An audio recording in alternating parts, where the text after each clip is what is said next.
ಈ ದೃಶ್ಯಗಳನ್ನು ನೋಡುತ್ತಿದ್ದರೆ ನಿಮಗೆ ಯಾವುದೋ ರವಿಚಂದ್ರನ್ ಸಿನಿಮಾದ ಸೆಟ್ಟಿಂಗ್ ಅಂದ್ಕೊಂಡ್ರೆ ನಿಮ್ಮ ಊಹೆ ತಪ್ಪಾಗುತ್ತದೆ. ಏಕಪ್ಪ ಅಂತೀರಾ, ಅವರೆಲ್ಲರೂ ಒಬ್ಬರಿಗಿಂತ ಒಬ್ಬರು ವಿಭಿನ್ನವಾದ ರಂಗೋಲಿಗಳನ್ನು ಬಿಡಿಸುತ್ತಿದ್ದಾರೆ. ಕೆಲವರು ಏನೇ ಆಗಲಿ ನಾನೇ ಬಹುಮಾನ ಪಡೆಯಲೇಬೇಕು ಎಂದು ಸ್ಪರ್ಧೆಯಲ್ಲಿ ಭಾಗವಹಿಸುವ ದೃಶ್ಯವಂತೂ ಕಂಡುಬಂದಿತು. ನಮ್ಮ ಸಂಪ್ರದಾಯದ ಪ್ರಕಾರ ಸಂಕ್ರಾಂತಿ ಹಬ್ಬ ಎಲ್ಲಿಲ್ಲದ ಸುಗ್ಗಿ ತರುವ ಹಬ್ಬ, ಎಳ್ಳು ಬೆಲ್ಲ ತಿಂದು ಒಳ್ಳೆಯ ಮಾತನಾಡುವ ಹಬ್ಬ ಸಂಕ್ರಾಂತಿ. ಈ ರಂಗೋಲಿ ಸ್ಪರ್ಧೆಯಲ್ಲಿ ಬಿಡಿಸಿ 5,000 ಬಹುಮಾನ ಪಡೆದ ತನ್ಮಯ ಸಂಕ್ರಾಂತಿಯನ್ನೇ ಮಾಡಿದ್ದಾರೆ. ಅಂದರೆ ಒಂದು ರಂಗೋಲಿ ಸ್ಪರ್ಧೆಯಲ್ಲಿ ಪ್ರಥಮ ಬಹುಮಾನ ಪಡೆದುಕೊಂಡು ಸಂಕ್ರಾಂತಿ ಹಬ್ಬದ ಹಿಗ್ಗಿನಲ್ಲಿ ಸಂಕ್ರಾಂತಿಯನ್ನು ಮಾಡಿದ್ದಾರೆಂದರೆ ತಪ್ಪಾಗಲಾರದು. ಭಾನುವಾರ ಸಂಕ್ರಾಂತಿ ಹಬ್ಬದ ಪ್ರಯುಕ್ತ ಪಾವಗಡದ ಹೆಲ್ಪ್ ಸೊಸೈಟಿ ವತಿಯಿಂದ ಪಟ್ಟಣದ ಶ್ರೀ ಸಾಯಿಬಾಬಾ ದೇವಸ್ಥಾನದ ಮುಂಭಾಗ ಇರುವ ಶ್ರೀ ಸಾಯಿ ಲೇಔಟ್ನಲ್ಲಿ ಮಹಿಳೆಯರಿಗಾಗಿ ರಂಗೋಲಿ ಬಿಡಿಸುವ ಸ್ಪರ್ಧೆಯನ್ನು ಭಾನುವಾರ ಸಂಜೆ ಹಮ್ಮಿಕೊಳ್ಳಲಾಗಿತ್ತು. ಸುಮಾರು 50ಕ್ಕೂ ಅಧಿಕ ಮಹಿಳೆಯರು ಒಂದು ಸ್ಪರ್ಧೆಯಲ್ಲಿ ಭಾಗವಹಿಸಿ ಬಣ್ಣ ಬಣ್ಣದ ವಿವಿಧ ಚಿತ್ರಗಳನ್ನು ಬಿಡಿಸಲಾಗಿತ್ತು.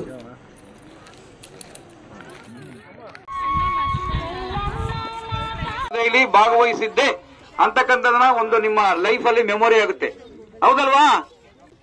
ನಿಜವಾಗ್ಲೂ ಕ್ರಿಯೇಟಿವಿಟಿ ಅನ್ನೋದು ಇದೆಯಲ್ಲ, ಆ ಕಾಲಕ್ಕೆ ತಕ್ಕಂತೆ ಯಾವ್ದು ಮಾಡಬೇಕು ಯಾವ್ದು ಮಾಡಬಾರ್ದು ಅಂತಂದು ನಮ್ಮ ಶಶಿಕಿರಣ್ ಅವರಿಗೆ ಬಹಳ ಚೆನ್ನಾಗಿ ಗೊತ್ತಿದೆ. ಕಳೆದ 15 ವರ್ಷಗಳಿಂದ ಇಂಥ ಸ್ಪರ್ಧೆಗಳನ್ನ ಮಾಡ್ಕೊಂಡು ಬರ್ತಾ ಇದ್ದಾರೆ, ಇನ್ನು ಮುಂದೆನೂ ಮಾಡ್ಕೊಂಡು ಹೋಗ್ತಾರೆ. ಅವರ ಜೊತೆಗೆ ನಮ್ಮ ಪುರಸಭಾ ಸದಸ್ಯರಾದಂತ ಶಿರಡಿ ಸಾಯಿಬಾಬಾ ದೇವಸ್ಥಾನದ ಅಧ್ಯಕ್ಷರಾದಂತಹ ಗುರ್ತಿ ನಾಗರಾಜ್ ಅವರು ಸಹ ಸಾಥ್ ನೀಡ್ತಾ ಇದ್ದಾರೆ. ಇದೊಂದು ಸ್ಪರ್ಧೆಯ ಆಯೋಜಕರಲ್ಲಿ ಒಬ್ಬರಾದಂತಹ ಶ್ರೀಯುತ ಗುರ್ತಿ ನಾಗರಾಜ್ ಅವರು ಈ ಕಾರ್ಯಕ್ರಮವನ್ನ ಉದ್ದೇಶಿಸಿ ಮಾತನಾಡ್ತಾರೆ. ಎಲ್ಲರಿಗೂ ಸಂಕ್ರಾಂತಿ ಹಬ್ಬದ ಶುಭಾಶಯಗಳು. ಸಂಕ್ರಾಂತಿ ಅಂದ್ರೆ ಸೂರ್ಯ ತನ್ನ ಪಥವನ್ನು ಬದಲಾಯಿಸುವ ಒಂದು ಸುಂದರ ದಿನ ಇವತ್ತು. ಸಂಕ್ರಾಂತಿ ಅಂದರೆ ದ್ವೇಷವನ್ನು ಮರೆತು ಪ್ರೇಮವನ್ನು ಬಿತ್ತರಿಸುವ ಒಂದು ಸುಂದರ ದಿನ ಈ ದಿನ. ಹಾಗೆ ಸಂಕ್ರಾಂತಿ ಅಂದರೆ ದನಗಳನ್ನು ಪೂಜಿಸುವ ನಮ್ಮ ಸಂಪ್ರದಾಯವನ್ನು ಕಾಣುವ ಈ ದಿನ. ತುಂಬಾ ಸುಗ್ಗಿ ಹಬ್ಬ ಈ ದಿನ. ಎಲ್ಲರೂ ಈ ದಿನ ಎಳ್ಳು ಬೆಲ್ಲ ಹಂಚಿ ಒಳ್ಳೆ ಮಾತನ್ನು ಆಡುವ ದಿನ ಈ ದಿನ.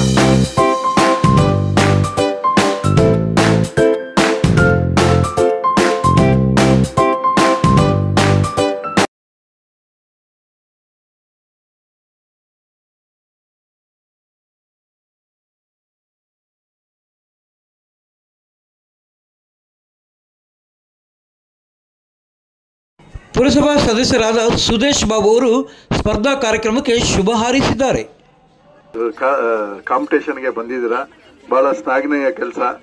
ನಮ್ಮ ಸನಾತನ ಧರ್ಮ ಯಾವತ್ತಿಗೂ ಯಾರಿಂದಲೂ ತೊಂದರೆ ಆಗೋದಕ್ಕೆ ಆಗಲ್ಲ, ಯಾಕಂದ್ರೆ ಬಹಳ ವರ್ಷಗಳಿಂದ ನಡ್ಕೊಂಡು ಬಂದಿರುವಂತ ಪದ್ಧತಿ. ಕನ್ನಡ ಸಾಹಿತ್ಯ ಪರಿಷತ್ತಿನ ಮಾಜಿ ಅಧ್ಯಕ್ಷರಾದ ಆರ್.ಟಿ. ಖಾನ್ ಶುಭ ಹಾರೈಸಿದ್ದು ಹೀಗೆ: ಮಹಿಳೆಯರಿಗೆ ಮತ್ತು ಮಕ್ಕಳಿಗೆ ಈ ದಿನದ ಒಂದು ಸಂಕ್ರಾಂತಿ ಹಬ್ಬದ ಶುಭಾಶಯಗಳು. ನಿಜಕ್ಕೂ ಕೂಡ ನನಗೂ ಕೂಡ ತುಂಬಾ ಸಂತೋಷ ಆಗ್ತಾ ಇತ್ತು. ಹಿಂದೆ ನಾವು ಸಾಹಿತ್ಯ ಪರಿಷತ್ ಅಧ್ಯಕ್ಷನಾಗಿದ್ದಾಗಲೂ SSK ರಂಗಮಂದಿರದಲ್ಲಿ ನಾವು ಈ ತರ ರಂಗೋಲಿ ಸ್ಪರ್ಧೆಯನ್ನು ಏರ್ಪಾಡು ಮಾಡಿದ್ವಿ. ಅದರಲ್ಲೂ ಕೂಡ ನಮ್ಮ ಡಾಕ್ಟರ್ ಶಿವಕುಮಾರ್ ಅವರ ಮನೆಯವರು ಮೊದಲನೇ ಸ್ಥಾನ ಪಡೆದಿದ್ರು. ಅವಾಗ ಒಂದ್ 2-3 ವರ್ಷದಿಂದ ಮಾಡ್ತಲೇ ಬರ್ತಾ ಇದ್ದಾರೆ. ಈಗಲೂ ಕೂಡ ಖುಷಿ ಆಯ್ತು. ನಿನ್ನೆ ಪೇಪರ್ ನೋಡಿದ್ವಿ, ರಂಗೋಲಿ ಸ್ಪರ್ಧೆ ಇದೆ ಅಂತ, ಬಂದು ನೋಡ್ಕೊಂಡು ಹೋಗೋಣ ಅಂತ ಬಂದೆ. ಆ ನಿಟ್ಟಿನಲ್ಲಿ ಆಗ್ಲೇ ಇದೆ ಸ್ಪರ್ಧೆ. ಒಳ್ಳೆಯ ರೀತಿಯಲ್ಲಿ ಸಂಸ್ಕೃತಿಯನ್ನ, ನಮ್ಮ ಭಾರತದ ಪರಂಪರೆಯನ್ನ ಉಳಿಸ್ಕೊಂಡು ಹೋಗುವಂತಹ ಸಂಸ್ಕೃತಿಯನ್ನ ಇಲ್ಲಿ ನಾವು ಕಾಣ್ತಾ ಇದ್ದೇವೆ. ಗ್ರಾಮೀಣ ಪ್ರದೇಶಗಳಲ್ಲಿ ಅಥವಾ ಪಟ್ಟಣಗಳಲ್ಲಿ ಇಂತಹ ಒಂದು ಕಾರ್ಯಕ್ರಮ, ಸಾಂಸ್ಕೃತಿಕ ಕಾರ್ಯಕ್ರಮ ಮಾಡ್ತಾ ಇರೋದು ನಿಜಕ್ಕೂ ಕೂಡ ತುಂಬಾ ಹರ್ಷದಾಯಕ ಆಗಿದೆ.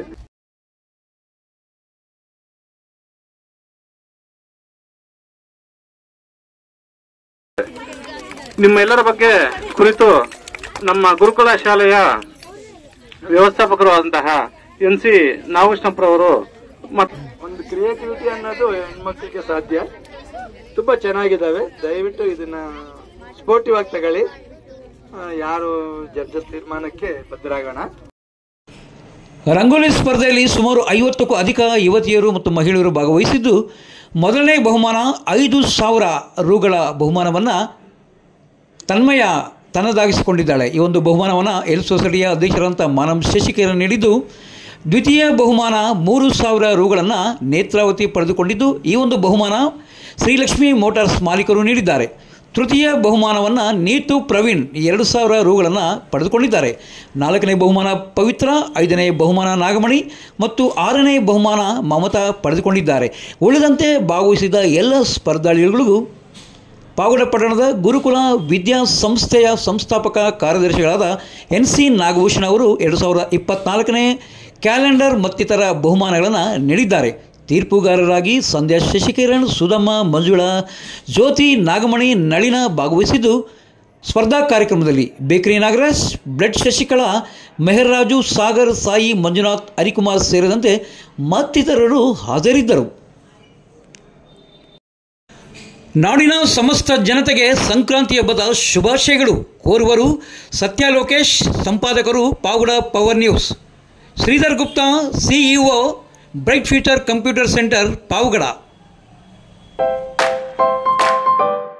ಬನ್ನಿ, ಇನ್ನು ನಮ್ಮ ಸಂಕ್ರಾಂತಿ ಹಬ್ಬಕ್ಕೆ ಏರ್ಪಡಿಸಿದ ಈ ಒಂದು ರಂಗೋಲಿ ಸ್ಪರ್ಧೆಯ ಸ್ಪರ್ಧಾಳುಗಳು ಬಿಡಿಸಿದ ರಂಗೋಲಿ ಚಿತ್ರಣಗಳನ್ನು ನಾವೀಗ ನೋಡೋಣ.